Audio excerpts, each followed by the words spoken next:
I'm a poet, so I'm going to begin with lines from a poem written by the Irish poet W.B. Yeats and popularized by our own Chinua Achebe. Things fall apart, and the center cannot hold. Mere anarchy is loosed up on the land. Things fall apart, and the center cannot hold. And I start with those lines because I want to ask, why are things in such danger of falling apart in the country today? The answer is an open secret. Every time you look at our coat of arms, it's right over there, you will see the answer to that question. It's written under our coat of arms. We call it the Nigerian motto, and it says, unity and faith, peace and progress. Unity and faith, peace and progress. Unity and faith, because it is difficult to preach unity if you're not also offering faith. The unity of the country feels like it's under threat today because too many Nigerians have lost and are losing faith in the nation. Why is this happening? The answer is sad, but relatively straightforward. Where you have a soldier that has paid the ultimate price defending the territorial sovereignty of the country, perhaps in the northeast, and afterwards the government struggles for one reason or the other to care for the widow and orphans he's left behind, people lose faith. If you have a Nigerian that has graduated from university with a 2-1 or a first class, and it's pounding the streets of Lagos and Abuja but cannot find a job because of federal character, quota system, tribalism, nepotism, people lose faith. If you have a mother that takes her child to the hospital and must watch that child die because that government hospital is on strike, or if it's not on strike, it has no drugs, or if it has drugs, she has to pay the full market price for treatment up front before they would consider this child, and she must then watch that child die in the corridor. People lose faith. And when people lose faith in the state, they take solace in the tribe, because the tribe is the natural enemy of the state. When people lose faith in the state, they take refuge in the tribe. And as more and more people take refuge in the tribe, they begin to trouble the peace of the nation, unity and faith, peace and progress. So how do you defend the peace of a nation that is being troubled in these ways? Not by bullets or bombs, but by bringing progress to the people. For it is that progress that restores the faith of the people in the state. For when the Nigerian passport, when the green, white, green becomes a valid ticket to a better life, people will rush to embrace the Nigerian identity. So I am a poet. I'm constrained as an individual. I can only preach one Nigeria with my mouth. But the Nigerian state cannot be seen preaching one Nigeria only with its mouth. No. It must preach one Nigeria with its architects and its builders, with its teachers and its extension workers. It must preach one Nigeria by building roads and bridges and hospitals and railroads. It must preach one Nigeria by bringing a progress that is inclusive to all, to Nigerians. Unity and faith, peace and progress. So that now, in this time of heightened ethno-religious tensions, the need for good governance and economic inclusion has never been higher.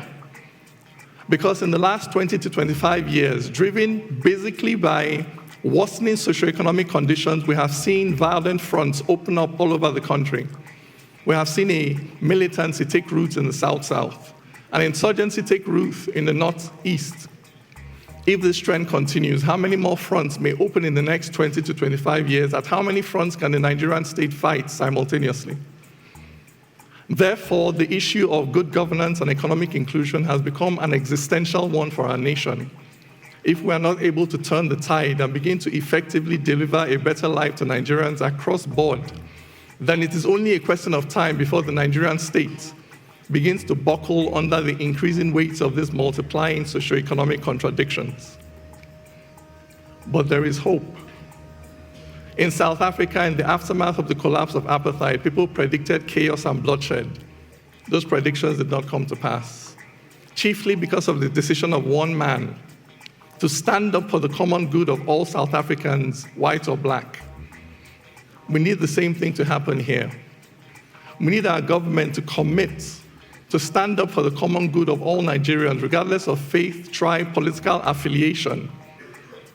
We need a government that will commit to investing, for instance, in infrastructure for all.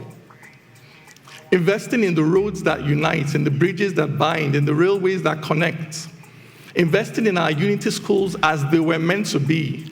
In the NYSC as it was meant to be. Investing in creating heroes out of our sporting champions who daily demonstrate on the field of struggle that victory has nothing to do with faith and ethnicity and everything to do with hard work and tenacity. If we have a government that invests in these things, then there is hope. If you have a government that is committed to investing in providing jobs for our youths, affordable credit for our startup businesses, so that people feel that they have a stake in society, for those who have houses and cars of their own, are less likely to go out on the street to burn the houses and cars of others. If you have a government committed to investing in equal economic opportunities for all Nigerians, then there is hope. If you have a government committed to investing in laws that are certain and knowable in advance, in a justice that is blind to the power, the wealth, the political office, the faith, the ethnicity of those who stand before it, so that Nigerians know that action A will attract consequence B, regardless of who you are, then there is hope. If we will commit to invest in a language of inclusion, in alternative interpretations of our own history and social realities, so that Nigerians see that poverty does not discriminate between North and South, that armed robbers do not obey the federal character principle. And when the River Niger bursts its banks, it does not just flood the homes of Muslims and non-indigents, that devastation does not discriminate, and the only way we can tackle it is by pulling together. If we can invest in narratives like this, then there is hope. Because that center, in those lines, things fall apart and the center cannot hold. That center is the commitment of the government to the common good, to the common wealth of this nation.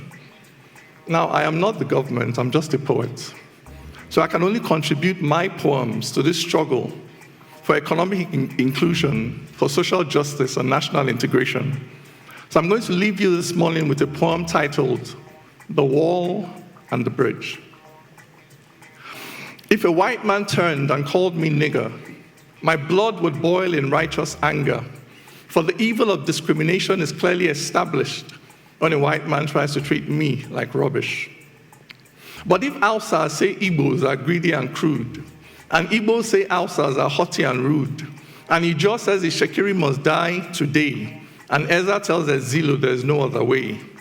If Yorubas declare it is Awo or nothing, and we use federal character to share everything, so before you can even smile and tell me welcome, you must first ask me where my father is from.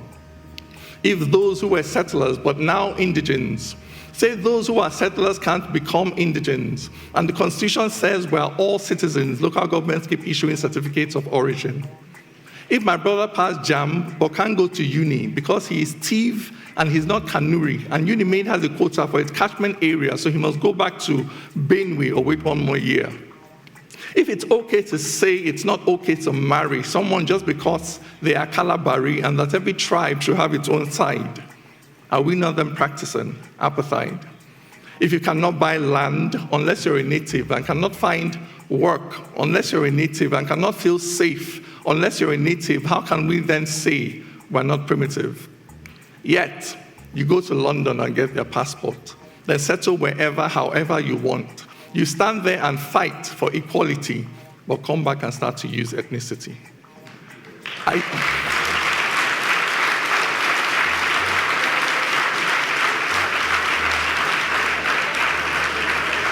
I don't get the logic of thinking it's different to be tribalistic and then to be racist. If you're happy to judge him just hearing his name, whatever you call it, my friend, is the same. Where there is no courage to cross this divide, where there is no faith to look deep inside, and stop judging accents and surnames and dressing, this fire we're quenching will only keep burning. Which nation can stand dividing its people? How can one build on foundation so brittle? If we cannot see ourselves in each other, this journey ends here, we're going no further. For when God made man, he gave him no facial marks. He did not make Bagi, Okun, or Angas. As sure as a black man is just like a white man, no culture is older than being human.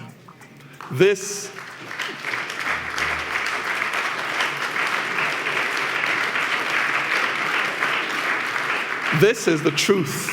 Until we accept it, our nation will stumble on its broken feet. For the same things can bind us that drive us apart. For the wall and the bridge are both in the heart. Thank you very much.